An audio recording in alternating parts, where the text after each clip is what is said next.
Welcome to a new episode of The Brand Called You. I am Arani and I'm with Ashutosh Garg, the founder of The Guardian Pharmacy and Equation Coaching. Today we are talking about the infant mortality of startups. Now, why this topic? Every year, billions of dollars are spent into startups by venture capitalists, and this does not take into account the funds that is put by friends, family, and the founders themselves. Yet, surprisingly, 90% of the startups fail. And a startup to a founder is like a baby to a mother. And when a startup fails, it is akin to mortality of an infant. So today we are going to delve deep into understanding why startups fail and how to prevent it. Hello, sir. Hi, Arani. Hi. So you have written extensively about infant mortality of startups, and one of the first things that you say is the business idea. So how must one go about the business idea and ensure that it is not flawed? So, Arani, we spoke earlier about how important it is to get a business plan. And even before you write your business plan, you must have a business idea. And it is important for any entrepreneur to be able to say that this is what I would like to do in my venture. If I don't have an idea, I can't do a business. If I have an idea, that is flawed. And one example I give a lot of times is that if you want to, is the old saying of, if you want to go and sell ice to Eskimos, it is going to be a difficult task because there are some very, very smart salespeople who say we can go and sell ice to Eskimos. But, on a slightly more serious note, let's look at the example of Gillette. Gillette as a blade company controls almost 93 to 94% of the world market. Now, if my brilliant idea is to compete with Gillette, I think it's flawed from the very first day. More so in today's world when a majority of the young people like you are not even shaving. But Gillette or any other company which is massive, you cannot take them head on because you don't have the resources. Right. So therefore, it is important for your business idea to have some teeth. It should be based on some kind of market research, right? Take an example of milk. Forever in India, we all said that the biggest milk company was Amul, and that nobody would ever be able to compete. But people came in with fresh business ideas of being able to deliver better or being able to package better. And suddenly Amul is beginning to get disrupted a little bit. Right. So your business idea has to be strong if you want your startup to be successful. Okay, that makes sense. But does that mean that just because there is a big competition ahead of me, I should not even take the courage to go after Not them? at all. Not at all. You must have a business idea which has nothing to do with how big your competitor is. It must be, a business where you have the competence, or you and your group of friends have the competence to be able to disrupt.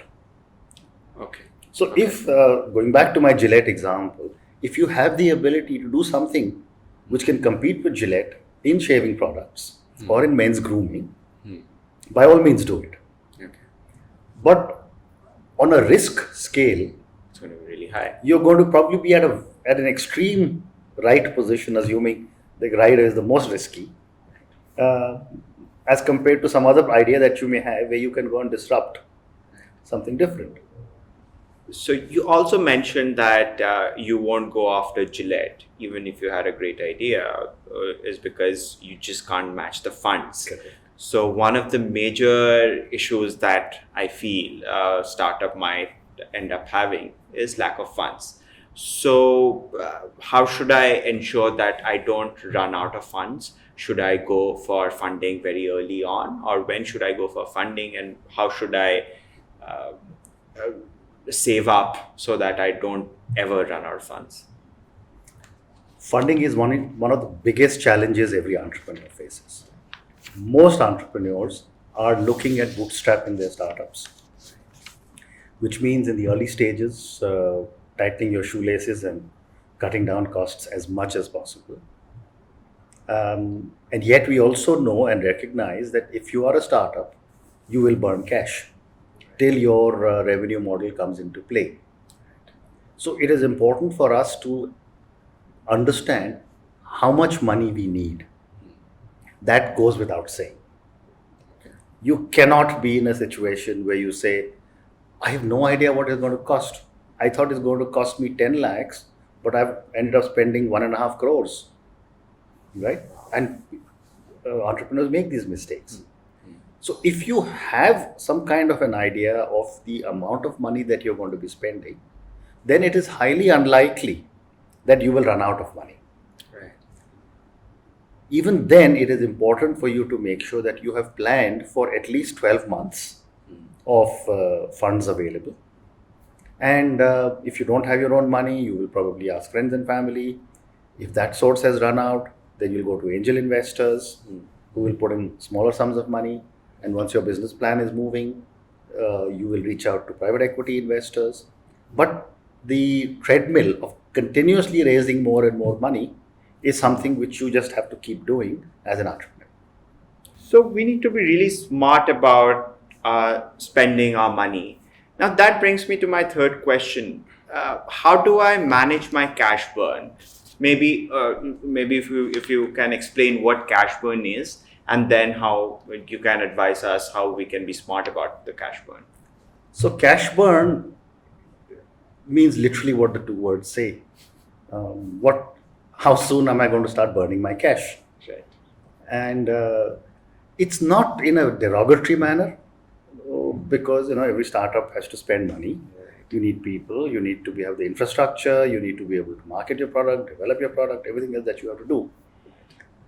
So you need to be able to spend cash, and someone has just evolved it into a term called cash burn. But what is more important is for the entrepreneur is to make sure that the amount of money the organization is spending is under control. You cannot afford to let your eye off the road, especially when hard-earned money is flying out to meet salaries and other costs, and before cash flows have really started. And I'll give you, examples of where money gets wasted. Very often, I used to do it, and I've seen other entrepreneurs. At the end of the day, they are going around shutting off the lights and the air conditioners because people haven't bothered to shut them off. Right. Or I've seen people, in front of the photocopying machine, where hundreds and hundreds of pages of photocopying has been done and then thrown away. Right. And similarly, there is so much wastage that takes place. So it is important to make sure that you manage the amount of cash that you're going to burn by being conservative in your spends. Okay. That does not mean that you do not spend where it is essential. You must spend where it's essential, but don't waste money. So, is it important to develop a culture of frugality in your startup? The answer would be yes and no. You need to be frugal in every startup.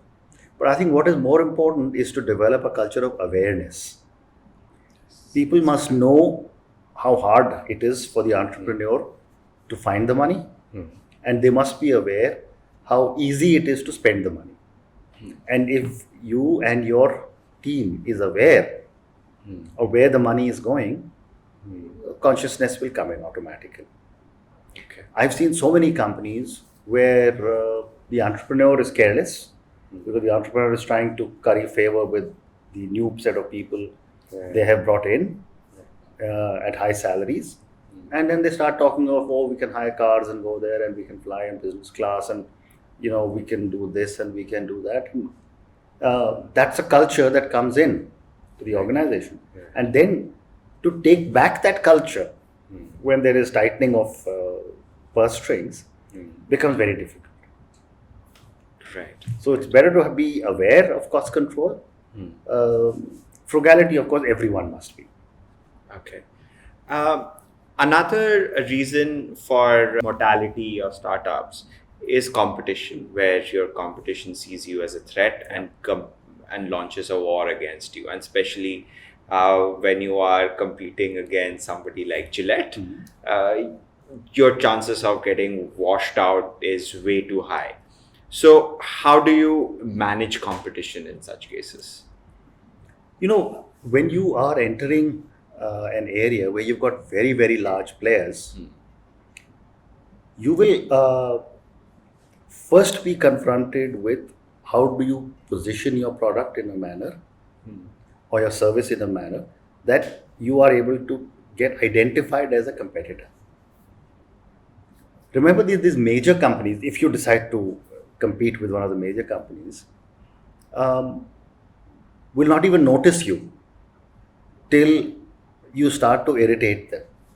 And what is the meaning of irritate? Till they start to see that, oh, part of my market share is beginning to get hurt. Okay. Now, it is at that time that you have to be sure that you have built enough sustenance in your organization to keep competing with the big guy. Okay. But if you go and, to give you, to exaggerate to make a point, if you decide to take on Hindustan Levers, and then say that I'm a startup, but I'm going to sit in an office across the road from Hindustan Lever, and I'm going to thumb my nose every day and say, listen, I'm going to take you on the soap business, or I'm going to take you on in the toothpaste business, then you're waiting to get into trouble. Right. But I think most startups are careful about which sector they're getting into, and how they're going to get perceived, and how will they build their team and their offering in a manner where the market accepts them, rather than how soon they can start hurting competition.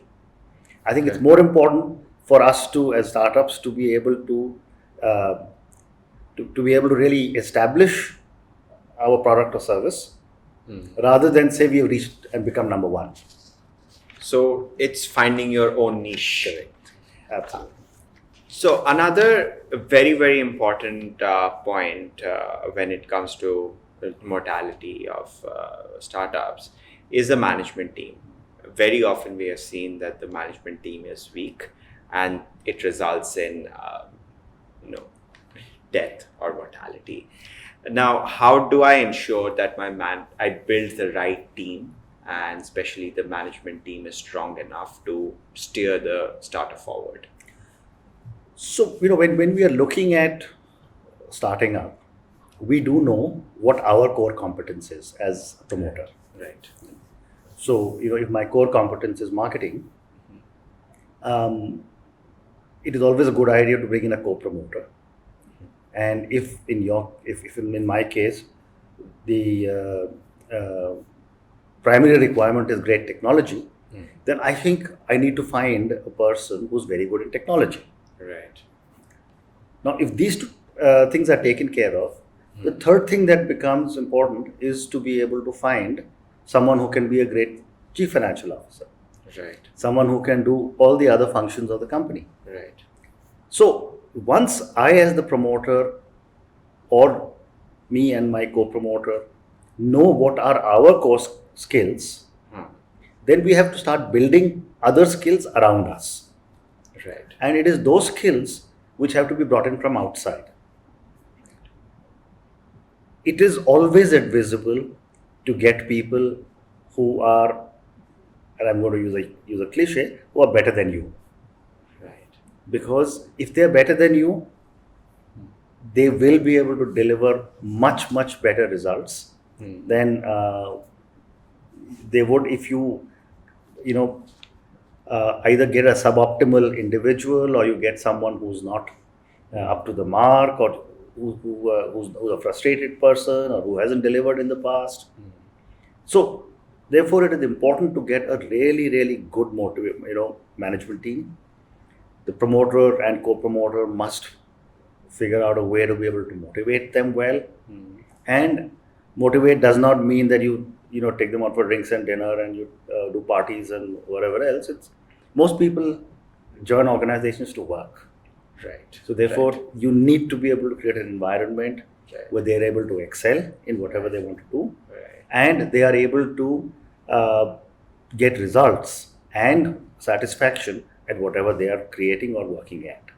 Okay. Then, if you got a good set of management people, Right. and if they are all pulling in the right direction, there is no reason why your startup won't be a huge success. That makes sense. So here I'm going to take a question from one of our viewers. His name is Yusuf, and I met him in the morning, and he asked me a very important question.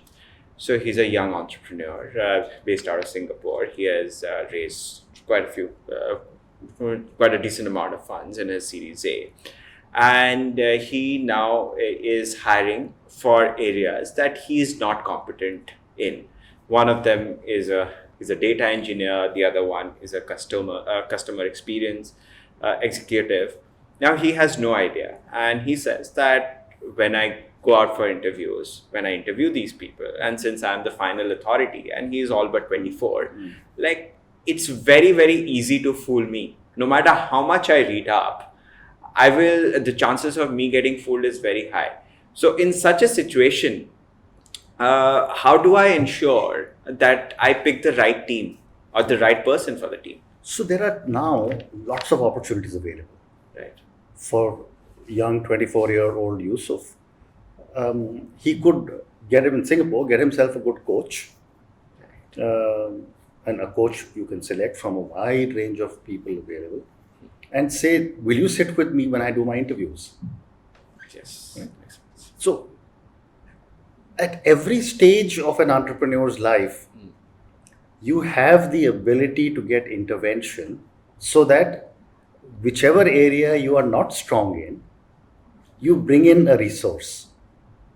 Okay. So if you are looking to hire a great IT person, and I have no knowledge of IT, I would reach out to somebody I know who's a great IT resource, Right. and say, come and sit with me when I'm doing the interview. You judge whether this individual is really good in IT. I will judge whether this person will be a good fit in my organization. Right. So therefore, it is important for you not to second guess yourself and say, I can take a decision. Right. But because every hire is expensive, Correct. not just in the form of the cost of that hire, but the amount of time that hire will take to first join, then to be observed, and if not found suitable, to be asked to go.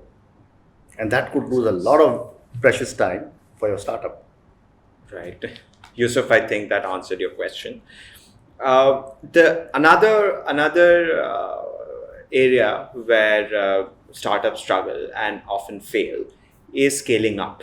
So while they're scaling up, they sometimes burn way too much cash.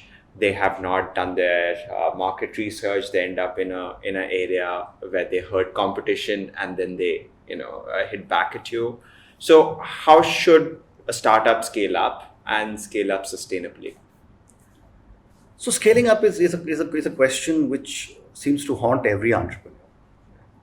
I made the same mistakes, of building a strong pharmacy chain in North India, and then suddenly thinking maybe I'll be able to do exactly the same in South India.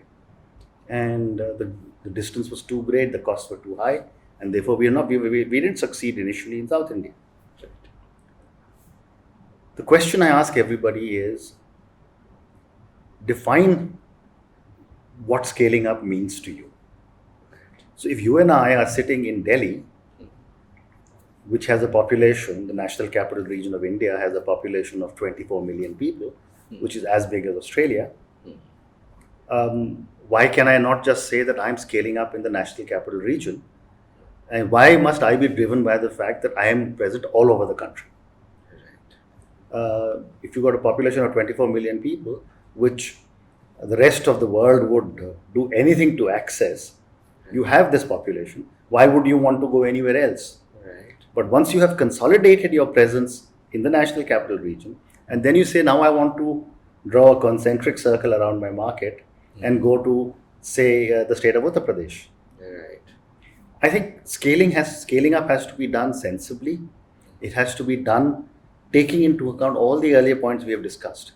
Because every time you go into a new territory, it's like creating a new entity. You'll have cash burn. Right. You'll have issues of people. Right. You'll have issues of who your competition is, Right. and all the other factors that we have spoken about. So therefore, scale up carefully, sensibly, and don't be driven by this need to say that I must be seen everywhere.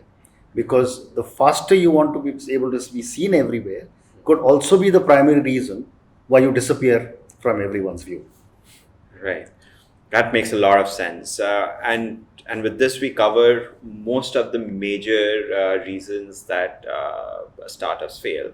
But I will ask you one more question. You are a coach and you coach quite a lot of mentees. I want to ask you the role of a mentor or a coach in an entrepreneur's life, and how they can safeguard them against mortality. So, Arvind, a coach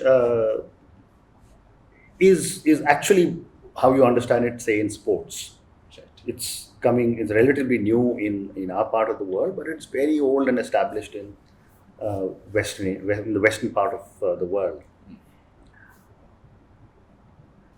You as an entrepreneur is always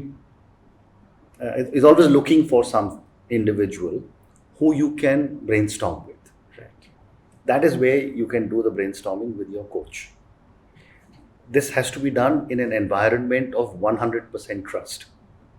Right. Because if I'm going to coach you and you're going to come and open your heart out to me about some issue that you're facing, I would be very remiss if I go outside and say, hey, Arani is facing this problem, right? That breaches trust and confidentiality.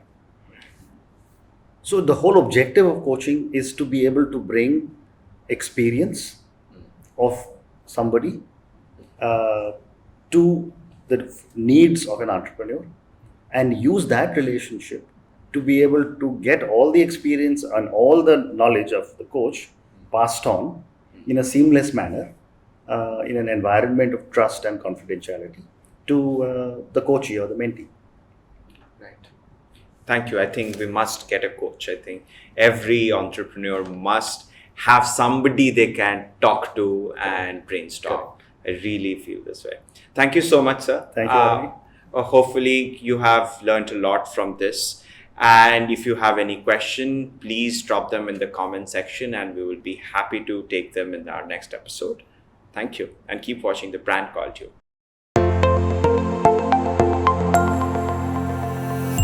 Thank you for listening to the Brand Called You podcast. Be sure to visit tbcy.in to join the conversation, access show notes, and discover fantastic bonus content. You can follow us on YouTube, Twitter, Facebook, and Instagram. Simply search for The Brand Called You. Thank you, and see you next week.